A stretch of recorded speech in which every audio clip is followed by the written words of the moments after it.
অধিকার পরিষদের সভাপতি নুরুল হক নূরের ওপর হামলার ঘটনায় ব্রাহ্মণবাড়িয়ায় গণ অধিকার পরিষদের নেতাকর্মীরা তীব্র প্রতিক্রিয়া জানিয়েছেন।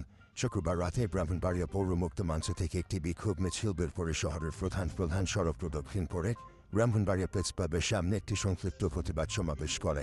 এসবে বক্তব্য রাখেন ব্রাহ্মণবাড়িয়া গণ অধিকার পরিষদের সভাপতি আশরাফুল হাসান টুপু, সিনিয়র সহ সভাপতি হাসানুর রহমান ওবায়দুল্লাহ, সহ সভাপতি লিটন হোসেন, সিনিয়র যুগ্ম সাধারণ সম্পাদক হিজবুল্লাহ হেলালি, যুগ্ম সাধারণ সম্পাদক ফখরুদ্দিন মোল্লা সহ সাংগঠনিক সম্পাদক শামীম আহমেদ রয় ও শাহ আলম প্রমুখ। সমাবেশে বক্তারা নুরুল হক নূরের ওপর হামলার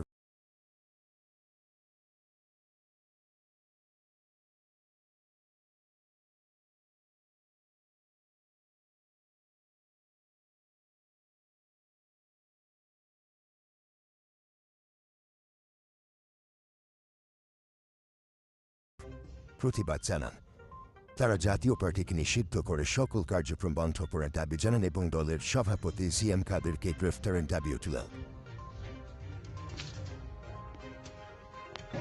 যে উপদেষ্টা পরিষদ গঠন করা হয়েছে তাদের প্রথম এবং মৌলিক কাজ ছিল আওয়ামী লীগ এবং জাতীয় পার্টিকে নিষিদ্ধ করা। এই উপদেষ্টা পরিষদ তাদের ব্যর্থতার প্রমাণ অলরেডি দিয়েছে এবং আমরা মনে করি 1400 শহীদের রক্তের বিনিময়ে যে প্রধান উপদেষ্টাকে আমরা বসেছি কোন রাজনৈতিক দলকে প্রতিষ্ঠিত করার জন্য নয়।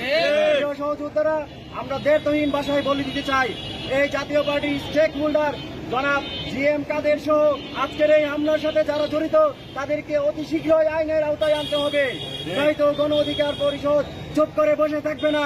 এই ব্রাহ্মণবাড়িয়ার মাটি থেকে বলে দিতে চাই, ব্রাহ্মণবাড়িয়া তথা সারা বাংলাদেশে যতক্ষণ পর্যন্ত এই জিএম কাদেরকে গ্রেফতার করে না হবে আমাদের এই আন্দোলন চলবে। জিএম কাদেরের গ্রেফতার করতে হবে। জিএম কাদেরের গ্রেফতার করতে হবে। পার্টির আস্তানা ভেঙে দাও, গুঁড়িয়ে দাও। আপনারা যদি মনে করে থাকেন আবার কেউ স্বৈরাচারী হাসিনার মতো হয়ে উঠবেন, আমরা সেটাকে ভয় পাই না। আমরা রক্ত দিতে শিখে গিয়েছি, আমরা চোখে চোখ রেখে কথা বলতে শিখে গিয়েছি, আমরা স্বৈরাচারকে বিতাড়িত করতে শিখে দিয়েছি। প্রিয় সহযোদ্ধারা, আমরা বলতে চাই কেন্দ্রীয় কর্মসূচির অংশ হিসেবে সারা বাংলাদেশে একযোগে এই জিএম কাদের এবং তার দোসরদের এবং আওয়ামী লীগের অন্যতম দোসরে জাতীয় পার্টির যে নিবন্ধন যদি বাতিল করা না হয় এবং তাদেরকে যদি আইনের আওতায় না আনা হয়, সারা বাংলাদেশ গণ অধিকার পরিষদ একযোগে অসহযোগ আন্দোলনের আমরা তাদের গ্রেফতারের দাবি জানিয়ে আজকের এই সংক্ষিপ্ত মিছিল এবং সমাবেশ। কিন্তু এই উপদেষ্টা পরিষদ নূর রাশেদ তাদের নিরাপত্তা দিতে পারে না, তারা কি জাতীয় পার্টিকে নিষিদ্ধ করবে কিভাবে? আমাদের বর্তমান প্রজন্ম এই জুলাই বিপ্লবের প্রধান দাবি হচ্ছে এই জাতীয় পার্টিকে অতি শীঘ্র নিষিদ্ধ ঘোষণা করা। যতক্ষণ পর্যন্ত জাতীয় পার্টি নিষিদ্ধ না হবে আমরা রাজপথ ছাড়বো না। আমরা নূর রাশেদের উপর হামলার প্রতিবাদ এবং বিচার নিয়েই যাব। এই ব্যর্থ উপদেষ্টা পরিষদ বানচাল করে নতুন বিপ্লবী সরকার ঘোষণা করতে হবে, আমাদের এই দাবি।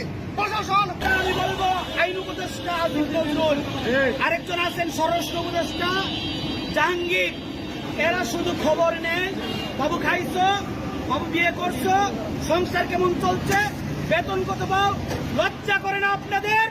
একটা সাধারণ একটা